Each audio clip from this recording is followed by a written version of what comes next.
नमस्कार मित्र हो. संपूर्ण भारतात एका बिग बजेट चित्रपटाची जोरदार चर्चा सुरू आहे. तो चित्रपट म्हणजेच नमित मल्होत्रा निर्मित रामायण. तब्बल 4,000 कोटींचं बजेट खर्च करून न भूतो न भविष्यती अशा अंदाजात हा चित्रपट बनविला जातोय.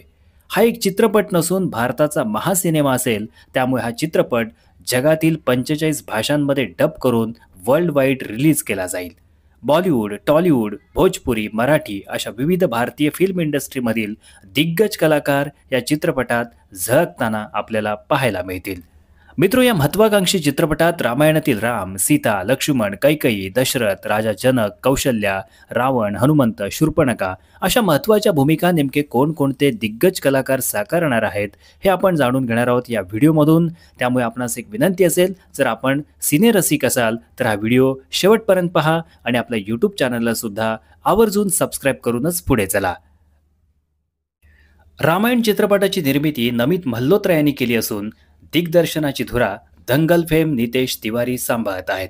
सदी के महानायक अमिताभ बच्चन यांचा आवाज या चित्रपटात पाहायला मिळण्याची दाट शक्यता आहे. शिवाय रामायणातील जटायू या पात्राचे संवाद अमिताभ बच्चन यांच्या भारदास्त आवाजात रेकॉर्ड केले जातील. गदर फेम अभिनेता सनी देओल या चित्रपटात वीर हनुमंत अर्थात बजरंग बलीची भूमिका साकारत असून या चित्रपटाचं हे सर्वात मोठं वैशिष्ट्य मानलं जात आहे. या चित्रपटात भगवान शिवाची भूमिका मोहित रैना साकारेल, तर देवांचा राजा इंद्राच्या भूमिकेत अभिनेता कुणाल कपूर पाहायला मिळेल. राजा दशरथाची अत्यंत महत्त्वपूर्ण भूमिका अभिनेते अरुण गोविल साकारणार आहेत, तर दशरथाची राणी कैकेयीची भूमिका अभिनेत्री लारा दत्ता साकारेल. प्रभू रामचंद्राच्या आई कौशल्याच्या भूमिकेत अभिनेत्री राम्या कृष्णन पाहायला मिळतील, तर लक्ष्मणाची माता सुमित्रेच्या भूमिकेत अभिनेत्री शिभा चड्ढा या चित्रपटात झळकताना दिसतील.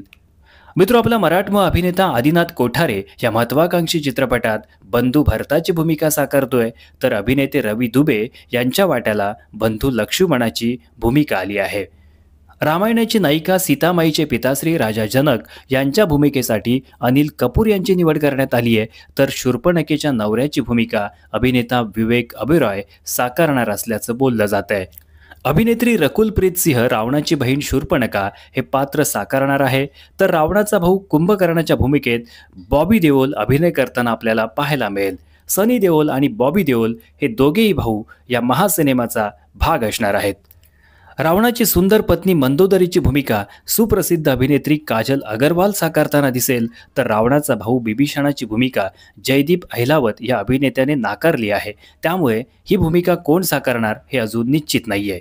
त्याचबरोबर सुग्रीवाची अत्यंत महत्त्वाची भूमिका अभिनेते अमित सय्याल साकारणार आहेत. मित्र हो, या महासिनेमाच्या महानायकाच्या म्हणजेच प्रभू रामाच्या भूमिकेत आपण पाहणार आहोत कपूर खानदान का चिराग रणबीर कपूर याला, तर नायिका सीतामाईच्या भूमिकेला अभिनेत्री साई पल्लवी सर्वार्थाने न्याय देताना या महासिनेमामध्ये आपल्याला पाहायला मिळतील. आणि मित्रो, सर्वात शेवटी आपण जाणून घेतोय या चित्रपटात रामायणातील सर्वात महत्त्वाचं पात्र महान शिवभक्त लंकापती दशानन दशग्रीव अर्थात रावणाची दमदार भूमिका साकारणार आहे KGF फेम अभिनेता साऊथ सुपरस्टार यश. रामाच्या भूमिकेत रणबीर कपूर, सीतामाईच्या भूमिकेत साई पल्लवी आणि रावणाच्या भूमिकेत यश ही तिन्ही पात्र भारतीय सिनेरसिकांना प्रचंड भावली असून या तिन्ही पात्रांचा लुक सुद्धा आऊट झालाय आणि तो सिनेरसिकांच्या पसंतीस उतरलाय. हा महत्वाकांक्षी चित्रपट 2 भागांमध्ये बनवला जाणार असून या चित्रपटाचा पहिला भाग 2026च्या दिवाळीमध्ये रिलीज केला जाईल. एकंदरीतच या महासिनेमामध्ये बॉलिवूड, साऊथ इंडस्ट्री सहित देशभरातील सर्वोत्तम कलाकारांची फौजच आपल्याला अभिनय साकारताना, वेगवेगळ्या भूमिका साकारताना आणि त्या भूमिकांना योग्य तो न्याय देताना पाहायला मिळेल.